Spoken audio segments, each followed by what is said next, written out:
Dans toutes les arènes qui, par leur importance, sont comparables à celles de Nîmes.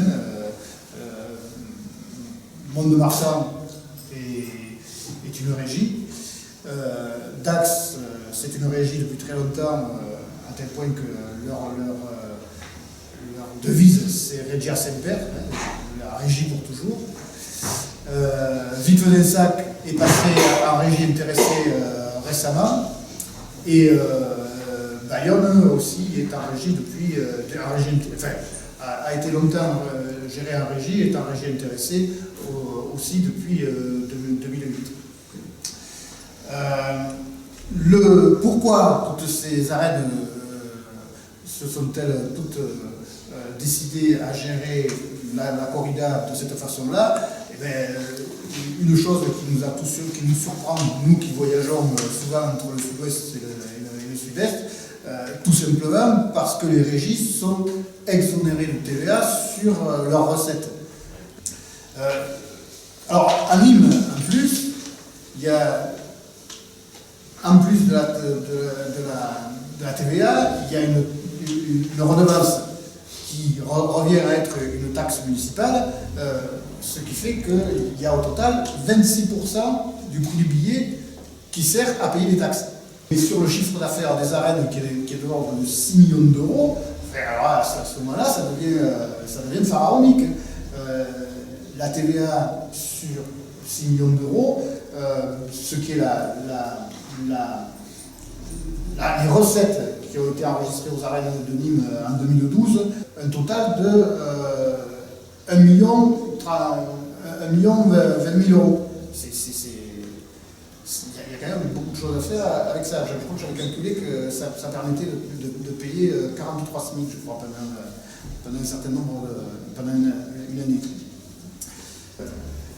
Parce ce qui se passe, sous pression notamment du délégataire actuel, qui a incité l'équipe Fournier à déléguer la gestion des arènes à une délégation de service public, c'est-à-dire à donner les arènes en gestion privée à un prestataire sans tenir compte du fait que ce type de gestion provoque un surcoût sur le prix des billets. Ce que Casas avance pour s'opposer à la mise en régie, c'est que l'article 256b du Code des impôts prévoit que cette gestion en régie exonérée de taxes n'est possible que si cela ne perturbe pas les conditions de la concurrence. Mais, et il évoque la jurisprudence qui traîne à ce sujet, mais il évoque à tort, puisque cette distorsion des conditions de la concurrence est à considérer si il y avait plusieurs, dans le cadre par exemple d'une municipalité qui exploiterait une salle de cinéma.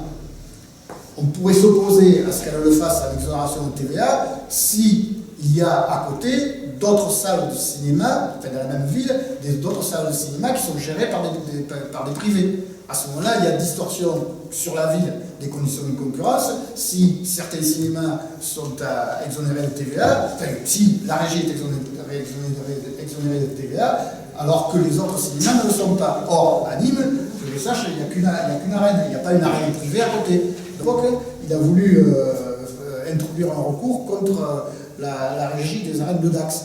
Il a été débouté, au titre en disant non, c'est pas normal, il y a distorsion des conditions de concurrence, il faudrait que les arènes de Dax soient gérées par une DSP comme Nîmes. Comme Nîmes, il a été débouté, le tribunal n'a pas retenu cet argument. On peut aussi se poser la question de savoir est-ce que les arènes ont pour vocation de gagner de l'argent ou est-ce qu'elles ont pour vocation d'impulser une économie induite qui fait que ce qui est beaucoup plus importante que l'économie des arènes et qui fait qu'il il y a presque 1 million de personnes qui sont qui fréquentent la feria de Nîmes, alors qu'il y en a que à peu près, dans les meilleures années, 50 à 63 000 qui fréquentent les arènes. Donc la délégation de service public, avec l'argument oui, mais ça rapporte une redevance de 350 000 francs, une garantie chaque année à la ville. L'équipe Fournier et les autres équipes d'ailleurs, puisque Nîmes ensemble est la seule qui propose la régie, c'est une fausse bonne mesure de gestion, puisqu'en fait ils font valoir que ça rapporte 150 000, mais nous démontrons que ça pourrait rapporter 1 million. Alors où est l'avantage? Mettre les arènes en régie, c'est pas par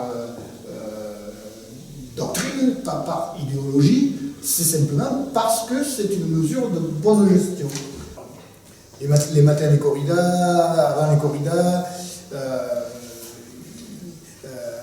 au choral, dans la semaine qui précède, il y a des tas de manifestations gratuites, où justement il y a des taureaux qui sont, des best-sellers qui sont mis à mort par les écoles taurines d'Arles ou d'autres, hein, puisque donc ils s'invitent à être écoles taurines.